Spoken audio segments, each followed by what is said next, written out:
Welcome to speed earning dot in. Happy new year to all of you.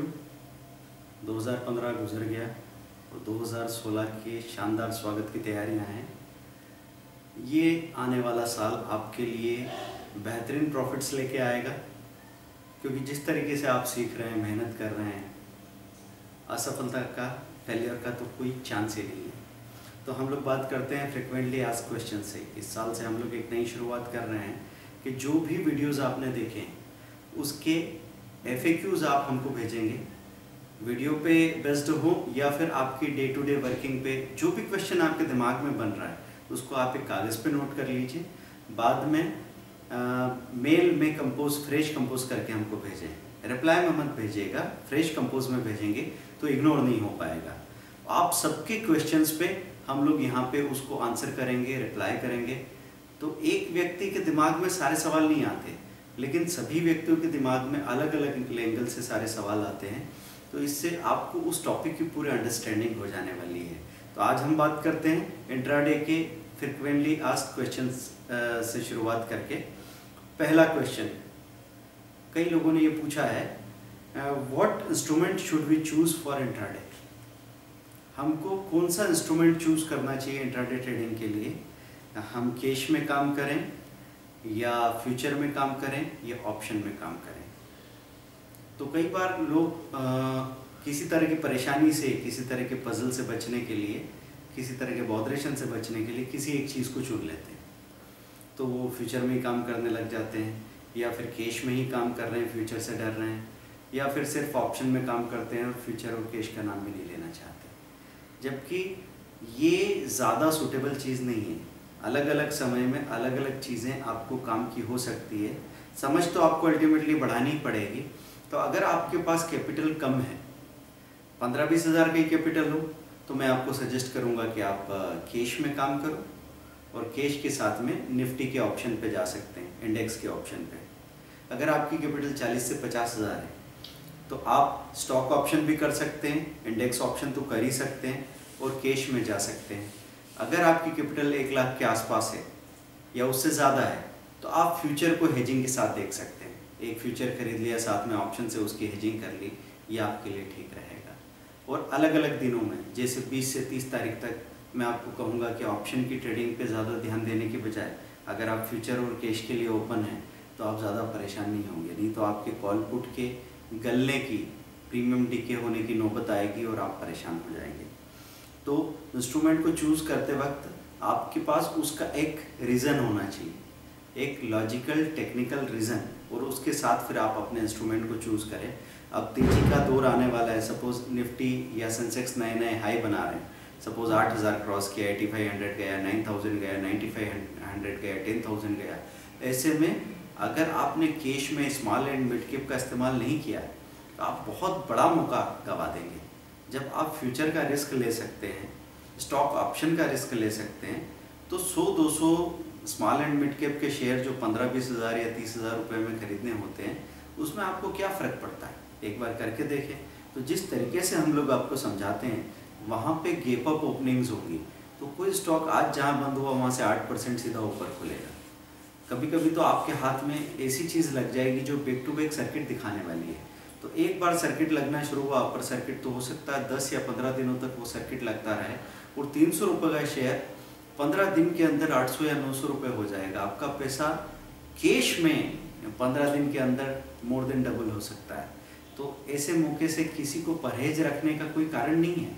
तो आप सारे instrument को समझने की कोशिश करें, आपकी ट्रेडिंग कैपेबिलिटीज़ बढ़ेगी और आपको ज़्यादा प्रॉफिट मिलेगा, कम रिस्क, कम स्ट्रेस में। उसके बाद आता है हम स्टॉक ऑप्शन करें या निफ्टी बैंक निफ्टी के ऑप्शंस करें। एक सवाल आया है कि हमको DLF, रिलायंस या टाटा मोटर, इनके ऑप्शंस में काम करना चाहिए या निफ्टी बैंक निफ्टी के ऑप्शंस में काम करना चाहिए। देखिए, शुरुआती दौर में निफ्टी बैंक निफ्टी के ऑप्शंस पे आप जा सकते हैं।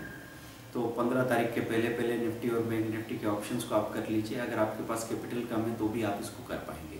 15 तारीख के बाद प्रीमियम डीके होती है और इनका इम्प्लाइड वोलेटिलिटी कम होता है, तो बहुत तेज़ी से डीके हो सकता है। तो 15 तारीख के बाद हम शॉर्ट सेलिंग करके मतलब कॉल और पुट को राइट करके पैसा बना सकते हैं। BTST के लिए निफ्टी बैंक निफ्टी को शॉर्ट सेल करने का या राइट करने का मेथड हमने स्पेशल वीडियोस में बताया है, उसको आप रेफ़र कर सकते हैं। और बाकी स्टॉक ऑप्शन को आप पूरे समय कर सकते हैं, क्योंकि किसी पर्टिकुलर सेक्टर में तेज़ी है, उस वक्त आपने उस सेक्टर के कॉल में हाई के ऊपर बाइंग और जो सबसे कमज़ोर है उसके पुट में हाई के ऊपर बाइंग लगाई और 50 पैसे का या 0.2% का टारगेट भी लेके आ गए, तो 1000 रुपये आजकल मिल जाता है, क्योंकि लॉट साइज़ काफ़ी बड़ा है। इसके बाद why do we trade on specific time. कुछ लोगों ने पूछा है कि इंट्राडे में हम किसी खास टाइम पे क्यों खरीदी बिक्री करने की बात करते हैं। आपको 9:54 का टाइम दिया, फिर 1:54 का टाइम दिया, और जब आप थोड़े एक्सपीरियंस्ड हो जाते हैं तो हम आपको 9:16 से 9:19 और 9:25 से 9:29 3:25 से 3:29 तक का ट्रेड करने को कहते हैं, कि 3 से 4 मिनट के अंदर भी आप 3-4 हज़ार रुपया सुबह और 3-4 हज़ार रुपया शाम को बना के बाहर हो सकते हैं। लेकिन उसके लिए तो स्किल और स्पीड लगेगी। तो 4-5 महीने का स्पीड और स्किल अगर आपने डेवलप कर दिया तो आप आराम से ये जो टारगेट मैं बता रहा हूँ ये आप अचीव कर सकते हैं, लेकिन स्टेप बाय स्टेप चलना होगा। तो ख़ास टाइम पे क्यों कहते हैं हम आपसे कि 9:54 पे आपने एंट्री की, तो सुबह सुबह पहले तो मार्केट की शफलिंग ख़त्म हो जाए, 40-50 मिनट में मार्केट सेटल हो जाए, उसके बाद आप ट्रेडिंग शुरू करें, तो अगले 1-1.5 घंटे तक अच्छा मूवमेंट मिल सकता है। 11-11:30 बजे के बाद इंस्टीट्यूशन की बाइंग सेलिंग बहुत कम हो जाती है, मार्केट रेंज बाउंड हो सकता है, होगा ही ऐसा हम नहीं कह रहे हैं, लेकिन आपको एक सिस्टम चाहिए। फिर यूरोपियन मार्केट खुल के सेटल हो जाएगा, फिर 1:54 से नया एक स्लॉट होगा, वहाँ से मूवमेंट शुरू होंगे, तो 1:55 पे या 2:30 बजे मूवमेंट आ जाएंगे, 3 बजे तक वो मूवमेंट एक तरफा चलेंगे, फिर वहाँ पे कन्फ्यूज़न हो सकता है। तो इन पर्टिकुलर टाइम पे काम करने से पहला फ़ायदा तो ये है कि आप 1.5 घंटे के लिए मार्केट में एंगेज है, बाकी टाइम आप फ्री हो गए, तो आपकी पर्सनल प्रोफेशनल लाइफ डिस्टर्ब नहीं हो रही है, ये एक कारण है। दूसरा टेक्निकल रीज़न ये है कि आपको मार्केट छोड़ना बहुत ज़रूरी है, मार्केट का रिवर्सल देखने के लिए, उसको पहचानने के लिए। नहीं तो सुबह से बाइंग कर रहे हैं, शाम तक बाइंग में ही लगे रहेंगे, भले ही बाजार गिरता रहे। तो जब तक आप ब्रेक नहीं लेंगे आपका लॉस भी नहीं रुकेगा, और आपका जो मोमेंटम में आप एक गलती करते चले जा रहे हैं, जो पैटर्न बना हुआ है वो पैटर्न टूटना बहुत ज़रूरी है, ये एक कारण हो गया। फिर दूसरा कारण यह रहता है कि हम अगर 2 घंटे तक स्क्रीन पे फोकस करके काम कर रहे हैं तो पूरी एनर्जी से काम कर सकते हैं। अगर बीच के 2-2.5 घंटे रेंज बाउंड मार्केट में आप रह गए तो जब क्लैरिटी आएगी आपकी एनर्जी आधी रह जाएगी, आप काम नहीं कर पाएंगे। तो इसलिए बहुत ज़रूरी है कि हम टाइम वाइज काम करें।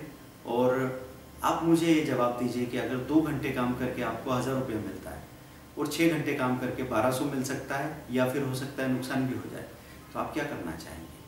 तो कम समय में ज़्यादा प्रॉफिट कम रिस्क, ये एक सही कॉम्बिनेशन है, इससे आपकी टाइम वैल्यू सही हो जाती है।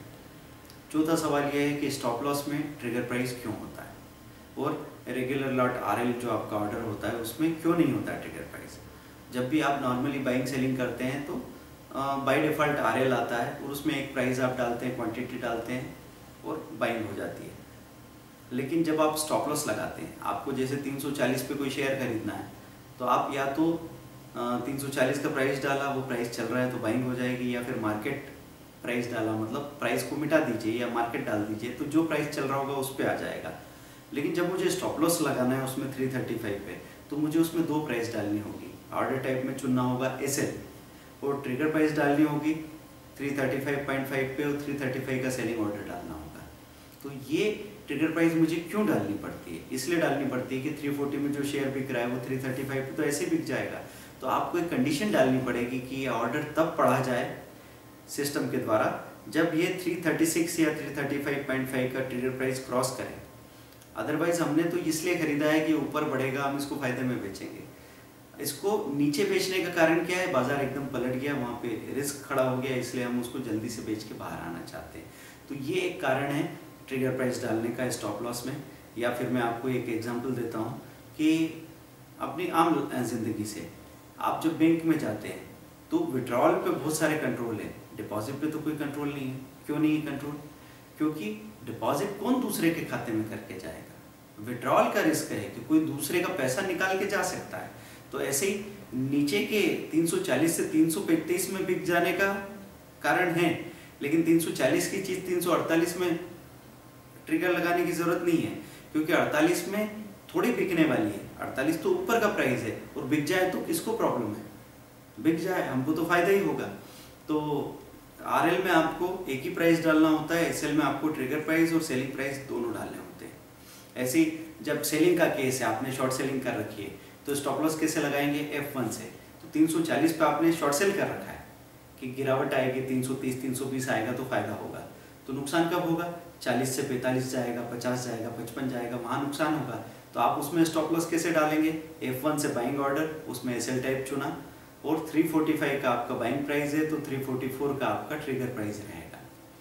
तो हमेशा ध्यान रखें ट्रिगर प्राइस कहाँ आएगी, आपकी स्टॉप लॉस प्राइस और बाइंग सेलिंग प्राइस के बीच में। तो 40 से 45 में बीच में मतलब 44 पे आएगी, 40 से 35 में बीच में मतलब 36 पे आएगी। इस तरीके से आप ट्रिगर प्राइस लगाते हैं। तो अभी हमने बात की इंट्राडे के कुछ फ्रिक्वेंटली आस्क्ड क्वेश्चंस के बारे में। आपसे मैं फिर कह रहा हूँ कि जिसको जो भी छोटा बड़ा क्वेश्चन दिमाग में आता है मेल में भेजिए, हम उस पर लाइव एग्जाम्पल देके, जितना अच्छा एग्जाम्पल आपको समझा सके वैसा एग्जाम्पल देके आपको एक्सप्लेन करने की कोशिश करेंगे। तो फ़ोन पे जो क्लासेस होती है उस पर डिपेंडेंसी आपकी कम हो जाएगी और आपके सीखने की डेप्थ बढ़ जाएगी। Thank you very much, bye.